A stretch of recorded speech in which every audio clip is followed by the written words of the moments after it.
2007년 대학교 3학년 예수연도단 여름 수련회의 한 저녁 집회였습니다. 설교를 하신 선교사님께서 이렇게 말씀하셨습니다. 여기 있는 대학생들 중 하나님께 자신의 인생 중 5년을 해외에서 드릴 사람은 자리에서 일어나십시오. 인생 깁니다. 그중 겨우 5년입니다. 결단하실 분은 일어나십시오. 당시 저는 그 수련회에서 느낀 하나님의 사랑이 너무 크다고 느꼈기에 하나님께 드리지 못할 것이 무엇이 있겠냐고 생각하면서 자리에서 일어났습니다. 집회는 끝났고 저는 그 서원을 까맣게 잊어버리고 살았습니다. 이듬해 저는 군입대를 했고 2010년 1월 말년 휴가를 나왔습니다. 휴가를 보내던 어느 날 아침 저는 화장실에서 볼일을 보면서 성경으로 큐티를 하고 있었습니다.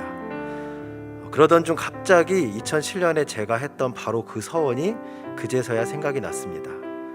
에이, 아니야, 내가 또 오버하네, 내가 또 헛생각을 하고 있구나 하면서 생각을 그치려 했지만 그 생각은 2달이 넘도록 멈추지 않았고 저는 덜컥 겁에 질리기 시작했습니다.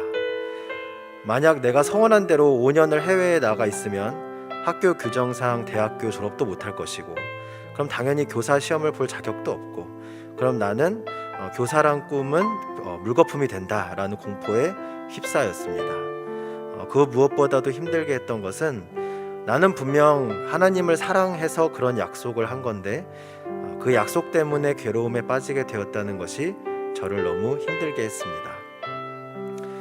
저는 결국 그해 하나님의 눈치를 보느라 복학하지도 못하고 세상의 눈치를 보느라 해외 나가지도 못하고 그냥 1년 동안 휴학을 하게 되었습니다.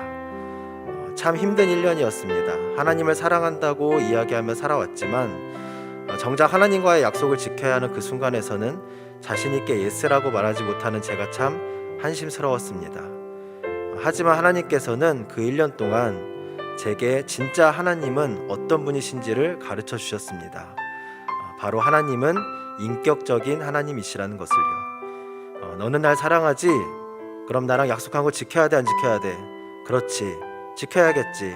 안 지키면 혼나야겠지 라고 이야기하는 그런 강압적이고 무지막지한 분이 아님을 알게 하셨습니다.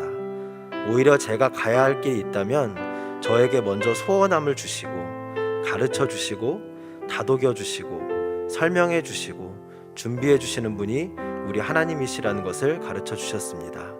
서원을 한 것이 정신 바짝 차리지 못해서 저질러버린 실수가 아니라 하셨습니다. 오히려 변화를 싫어하는 저의 삶의 궤적을 확장시키고 더 큰 행복과 기쁨을 누릴 수 있는 기회를 주신 것임을 깨닫도록 하셨습니다. 하지만 사람이 얼마나 간사하냐면 그런 뒤에도 제가 이런 고백을 하더라고요. 하나님, 근데 제가 5년을 드린다고 했지 젊을 때 드린다고는 하지 않았으니 교사로서 정년 퇴직하고 나서 가겠습니다 라고 생각했던 게 저의 모습이었습니다. 왜 그렇겠습니까? 그때 되면 연금도 따박따박 나올 테니까 젊을 때 가면 월급도 못 받고 가족들과 가까운 사람들과도 떨어져야 하고 포기해야 되는 게 많으니까 할 일이 없어질 때 가겠다고 생각했습니다. 그러던 중 2019년 학교에서 옛날로 치면 학생 주임 역할인 학생부장을 하느라 제가 여러 어려움으로 멘붕에 빠졌던 그 해에 몽골에서 의료 선교하고 계신 박관태 선교사님의 유튜브 설교를 듣게 되었습니다. 선교사님께서는 하나님께 드릴 거면 인생의 젊은 때 프라임 타임을 드린 분이었고, 선교사로 산다는 것이 많은 것을 포기하는 삶이 아니라 많은 것을 누리는 행복한 삶임을 제게 알려주셨습니다. 그러던 중 청년부에 오랫동안 친한 동생인 송예지 자매가 제게 몽골의 MK스쿨이라는 학교를 소개시켜 주었습니다. 이곳은 몽골의 선교사님들의 자녀를 한국의 교과과정대로 가르치는 학교이며 사실상 자비량으로 사역해야 하지만 퇴직하지 않고 휴직을 하고 갔다 올 수 있는 학교입니다. 제가 가장 잘할 수 있는 일인 수업을 통해 전방에 계신 선교사님들을 후방에서 지원 사격을 할 수 있는 사역이라는 것이 저의 마음을 열게 했습니다. 박관태 선교사님을 통해 이미 몽골이라는 나라에 마음이 열려있는 제게 몽골 MK스쿨을 알게 하신 건 하나님의 사인일 수도 있겠다고 생각하게 되었고, 2년 전부터 준비해서 2월 23일 오전 8시 50분 출국을 앞두고 있습니다. 저에게는 이미 한 가지 기적이 일어났습니다. 2010년에 하나님의 뜻을 거스르기 위해 열심히 도망다니던 사람이 2022년인 지금 그 뜻을 이루고자 애쓰는 사람으로 바뀐 것, 이것이 이미 제게 주어진 기적입니다. 떠나 있는 동안 남겨질 가족에 대한 걱정과 미안함이 큽니다. 가서 잘 적응할 수 있을지도 걱정이 됩니다. 하지만 이제는 하나님께 맡기기로 했습니다. 1년을 있을지, 2년을 있을지, 5년을 채우게 될지도 그것 또한 하나님께 맡기기로 했습니다. 생각나실 때마다 몽골에 있는 저를 위해서, 한국에 있는 저희 가족을 위해서 기도해 주시면 감사하겠습니다. 제가 2020년 1월 코로나가 본격화되기 전 졸업 예배 때 청년부 졸업생 답사로 나눈 말을 그대로 남기며 마무리하고자 합니다. 하나님을 바르게 아는 지식이 가장 중요합니다. 2022년도 하나님의 은혜로 우리들의 삶을 이루어 가시는 한 해가 되시길 소망하며 이야기를 마치겠습니다. 감사합니다.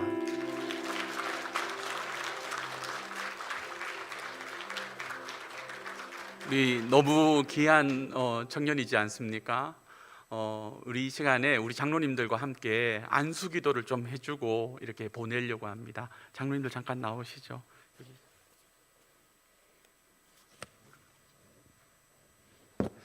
오늘 사도행전 13장 말씀 3절에 보면 이에 두 사람에게 안수하고 보내니나라는 말씀이 있어요. 그 말씀 따라서 우리가 이 시간에 같이 한번 기도하겠습니다. 장로님들 손을 주시고요. 우리 성도님들 같이 한번 이 시간에 간절한 마음으로 함께 기도해 주시기 바랍니다. 사랑과 은혜가 풍성하신 하나님 아버지, 오늘 이 귀한 예배 시간에 신기한 평신도 선교사의 머리 위에 손을 얹고 기도합니다. 청년의 때의 꿈을 꾸고 주님께 서원했던 약속을 지키고자 이제 기도하며 약속의 땅 몽골을 향해 나아갑니다. 온 교회가 한 마음으로 신기한 선교사님의 사역과 삶을 위해 기도하오니 하나님 함께 하시고 축복하여 주시옵소서. 바울과 바나바를 온 교회가 안수하고 보낸 것처럼 이 시간 안수 기도합니다. 성령으로 충만케 하시고 선교의 모든 시작과 마지막을 하나님 함께하여 주시옵소서. 필요한 것들을 채워주시고 만남의 복을 허락하시고 기쁨과 감사가 넘치는 은혜의 선교가 되게 하여 주시옵소서. 믿음으로 간구하며 기도합니다. 감사드립니다. 예수님의 이름으로 기도합니다. 아멘.